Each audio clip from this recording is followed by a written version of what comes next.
The Kingdom of Ndongo's twin thrones, the secret pact of blood.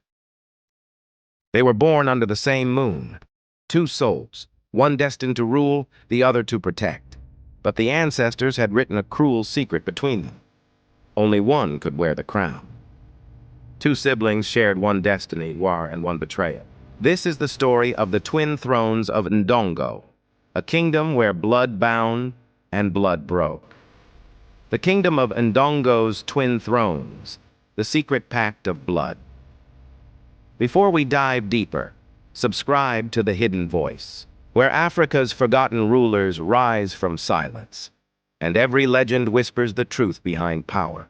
The birth of two thrones. In the 1500s, in the rolling hills and red earth of what is now Angola, the Kingdom of Ndongo stood proud. A kingdom of iron, spirit, and bloodlines traced back to the gods. Its ruler, Nola Kiluanja Kiasamba, was said to be blessed by ancestral spirits, but his blessing came with a price. When his queen gave birth, she bore twins, a boy and a girl. In the royal tradition of Ndongo, twins were powerful, but dangerous. For one was born under the sign of the moon, peace and wisdom. The other under the sign of fire, on passion and war. The priest said, if they ever fight, the kingdom will bleed. The Pact of Blood. To protect their destiny, the twins made a pact before the gods. They mixed their blood in a sacred bowl and swore, when one ascends, the other shall protect. When one bleeds, the other shall heal. The boy, Mbande, trained in war. The girl, Nzinga, trained in wisdom, diplomacy, and spirit. They were two halves of one crown, and the people believed Ndongo would rise higher than ever before. But when their father died, the pact began to tremble. The struggle for power, Mbande was crowned king, Angola Mbande, but whispers filled the palace halls.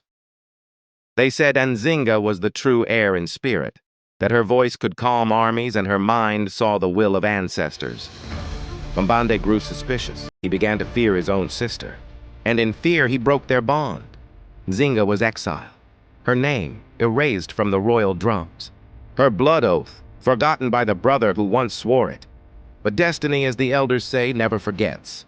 The queen's return, years later, when the Portuguese arrived to claim the lands of Ndongo, they brought fire, steel, and lies. Mbande, desperate, called for help, and the one who answered was the sister he had betrayed. Nzinga returned not as a servant, but as a queen. She faced the colonizers in Luanda, dressed in royal silk, negotiating peace not with fear, but with brilliance. When the Portuguese refused her a chair at the treaty, she ordered a servant to kneel, and sat upon him as her throne. The message was clear: no one sits higher than Ndongo. The final betrayal. But fate demanded its price.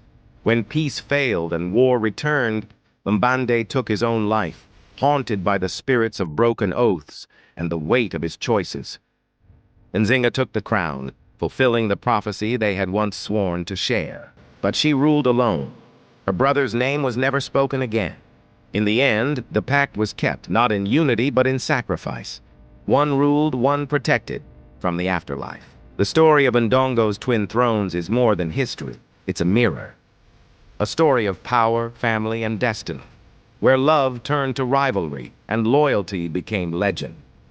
Nzinga went on to become one of Africa's greatest queens, the Lioness of Angola, the woman who fought empires and bent history itself. But behind her legend lies the ghost of her brother, and the blood oath they once made beneath the moon.